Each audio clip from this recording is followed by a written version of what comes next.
Salut Calo. Salut. Bon, on est ici à Auxerre. Je voudrais déjà que tu avoir ton point de vue sur la salle, sur le son, parce que tu as déjà fait les balances. Déjà, j'ai Ouais. l'impression qu'il se passe déjà quelque chose avec cette salle, hein. Ben oui, c'est très agréable, elle a des bonnes vibrations.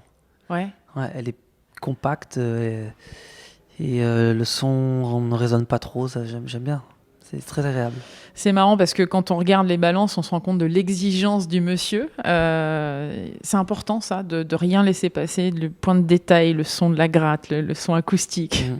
le Oui, c'est son de... important. Ouais. Ah oui, c'est important parce que euh, le son, je me mets à la place des gens et voilà, j'aime bien savoir ce qu'ils vont entendre puis ça me passionne aussi.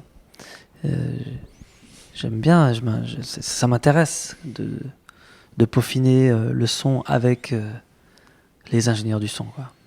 Cet album Liberté Chérie, il est particulier quand même, hein, dans tout ce parcours, j'ai l'impression, Calo. On a eu, enfin tous les albums qui sont sortis de toute façon, il y avait cette patte Calo, mais là il y a une dimension supplémentaire. C'est un cri du cœur en fait. C'est écrit partout, mais c'est une réalité, non? C'est en tout cas une volonté de faire des chansons. Il est plutôt joyeux cet album en fait. C'est j'avais en tout cas envie de revenir avec une chanson comme Je joue de la musique. C'est ça c'est clair. Euh, et, et d'arriver comme ça avant l'été et d'essayer de faire danser les gens, et ça a été le cas, et ça c'est vraiment euh, ça m'a vraiment fait du bien, quoi. Et les échos que j'avais quand on écoutait la chanson, c'est de dire elle fait du bien. Donc Ce qui est une réalité, parce qu'il y a eu beaucoup de choses évidemment qui ont marqué beaucoup de gens, mm, évidemment les attentats mm. certainement, mais il y a eu ce besoin d'aller à contre-courant de ça et d'offrir autre chose, de la gaieté. Euh, j'ai l'impression aussi de revenir à l'essentiel. D'ailleurs, quand on écoute cet album, j'ai l'impression que Calogero a eu besoin de revenir à l'essentiel. J'avais en tout cas, par rapport à justement l'actualité, j'avais envie de revenir, de donner de la joie et montrer aussi une forme de liberté d'esprit et de créativité. Et je pense aussi que les gens ont besoin de ça, ont besoin de rêver et de, d'avoir en tout cas que la musique leur fasse du bien, quoi. La musique, elle est là pour ça, non? En même temps, c'est un peu la musique qui vous a sauvé, non?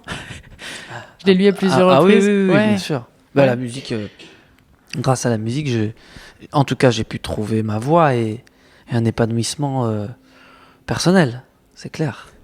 On va quand même remettre les choses dans le contexte parce que dans l'album, il y a la chanson de 1987 que Ouais. vous allez interpréter ce soir, si j'ai bien Oui, tout oui, compris. oui.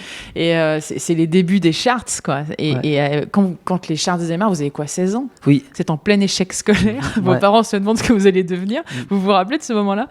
Je m'en rappelle complètement, et surtout quand on est monté en 87 à Paris pour aller démarcher les maisons de disques, quoi, c'est des super souvenirs, quoi. On était des têtes brûlées, on avait peur de rien, et on nous donnait des conseils, on n'écoutait pas les conseils, on en faisait qu'à notre tête en fait, et on a eu raison on croyait en nous, et c'est important pour un gamin d'avoir la confiance, d'avoir confiance en lui. Je dis que vous revenez à l'essentiel parce qu'il y a vraiment des points, enfin, il y a des ingrédients qui vous ont constitué. Je pense à. Il y a du Michel Berger dans Je joue de la musique, enfin, il y a ces tritournelles, etc. qui vient. C'est France Gall qui vous repère quand vous êtes tout minot, entre guillemets, avec les charts, non? Oui, il y avait une rencontre à Grenoble à la fin d'une émission. Et effectivement, elle n'avait pas entendu notre musique, mais elle avait été charmée par notre énergie en fait. Parce que je crois qu'on était vraiment, on débordait d'énergie et de vitalité. Et elle avait dit, elle était rentrée euh, parler à son directeur artistique, qui était notre futur producteur à l'époque. Elle lui avait dit, j'ai vu des gamins, j'ai rien entendu, mais ils ont quelque chose. Voilà, mais ça s'est arrêté là, on n'avait pas eu de piston ni quoi que ce soit. En tout cas, il y avait déjà eu un coup de cœur. C'est nostalgique, cet album, mais il n'est pas mélancolique. C'est ça la force, c'est l'optimisme qui s'en dégage. Il est, bah, de toute façon, la mélancolie, elle est dans ma musique, quoi qu'il arrive. Quelles que soient les chansons, qu'elles soient rythmées ou pas, il y a toujours une forme de mélancolie dans ma musique. Après, il y a deux chansons, on va dire, un petit peu nostalgiques, surtout 87, mais Oui, qui dit tu te souviens, voilà, tu te souviens du passé, mais elle est drôle cette chanson, il y a de l'humour dedans. On parle de Sabrina, des émissions 7 sur 7, In Excess, enfin bref. Tous les rimes en et, en 7. Mais sinon, c'est pas un album forcément nostalgique. Il y a 13 chansons, donc souvent on me dit, vous avez fait un album nostalgique, non. Je pense que c'est surtout la phrase de Françoise Hardy qui dit que la nostalgie, il ne faut pas confondre la nostalgie et la mélancolie. Il y en a un qui est triste, il y a un terme qui est triste et pas l'autre. Oui. C'est là où je veux en venir, c'est qu'en tout cas, il y a beaucoup de rayons de soleil. Il y a une main tendue aussi. Besoin de se rappeler pour vous. Avec le vélo d'hiver.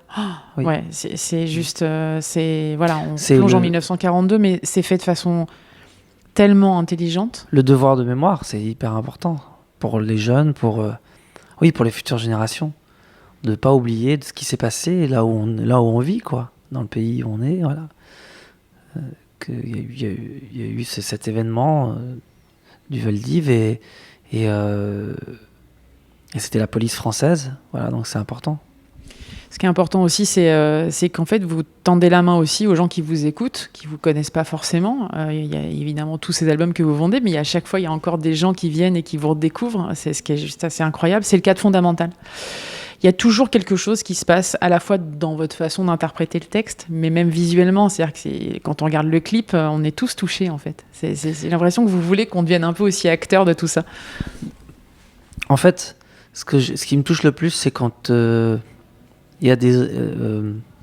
comme dans, par exemple, Je joue de la musique, ou Le Portrait, ou Face à la mer, aussi Un jour au mauvais endroit. C'est quand c'est des enfants qui sont touchés par les chansons.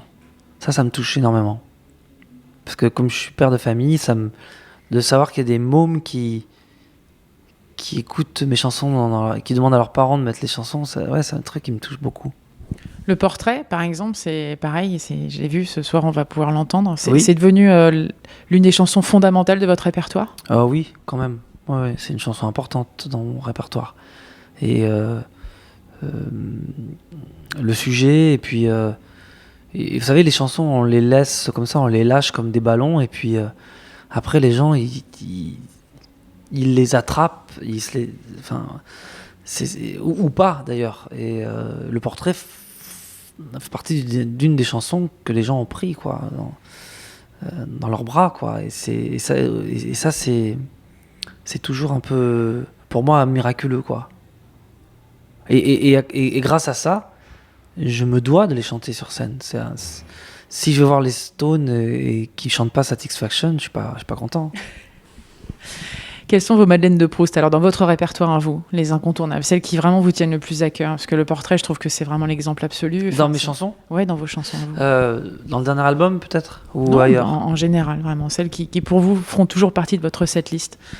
Il y a une chanson que j'aime bien qui s'appelle Rare, qui est pas connue, mais dans l'album 3. Il y a Prendre Racine, et puis aussi j'aime bien écouter Face à la mer à la radio, je trouve qu'elle sonne bien. Elle a toujours bien claqué. Ouais. Il y a là un peu ou pas? Là aussi, j'aime beaucoup. Ouais. Elle est incroyable, la dimension de cette chanson-là. Je crois que c'est là aussi où vous avez une différence avec les autres.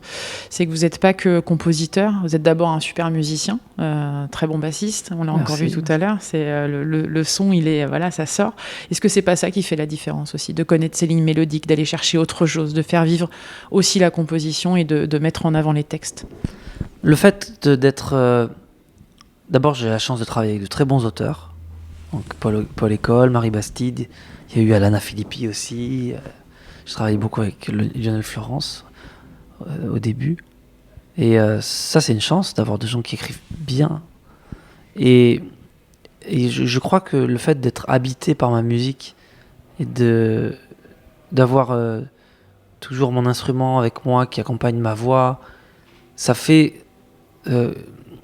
je pense que la passion, pour la musique, elle se dégage de tout ça. Et le public, il le ressent. Donc du coup, je pense que les gens aiment bien voir quelqu'un d'authentique et de passionné. Et je crois que c'est ce qu'ils retrouvent chez moi. Ils sentent surtout que je triche pas. Et je crois que ça, c'est le plus important. C'est quoi un bon auteur? Un bon auteur de chansons, c'est quelqu'un qui écrit des chansons et non pas des poèmes. Un très bon poète peut être un très mauvais auteur de chansons. Il y en a qui ont les deux. Il y en a certains qui ont les deux, mais qui sont à la fois un peu poète et un peu auteur de chansons. Mais je trouve quand même que celui qui sait faire des chansons, c'est quelqu'un qui sait écrire des chansons courtes et qui sait aller au cœur des gens en écrivant des mots simples, des textes de Michel Berger, des textes de... Voilà.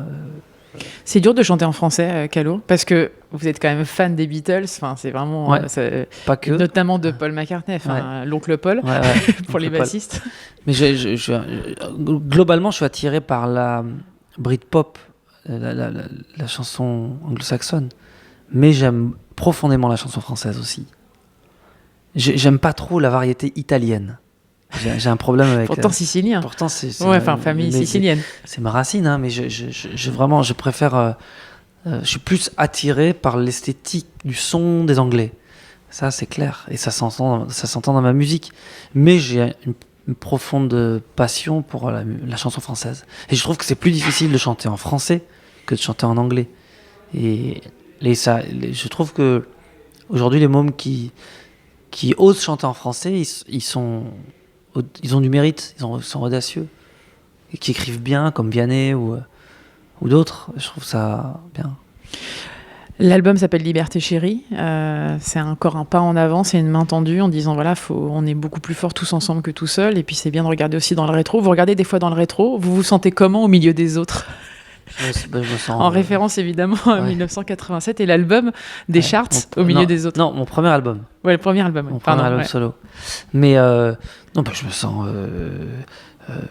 J'essaye de me sentir bien dans ma musique, dans ma peau. Enfin, c'est important et c'est pas facile de se sentir bien dans sa peau. Hein. C'est tout un chemin pour tout le monde, je crois. Et puis. Mais à partir du moment où je fais des chansons, ça me fait quand même tout de suite un effet comme, on va dire, presque thérapeutique, quoi. Je me sens bien. C'est un exutoire. Ouais, exutoire. Aussi, beaucoup. Ouais. Moi, j'ai l'impression que vous éclatez de plus en plus sur scène. C'est possible, ça, ouais. Ouais, que vous lâchez prise en fait, en tout cas que vous arrivez enfin.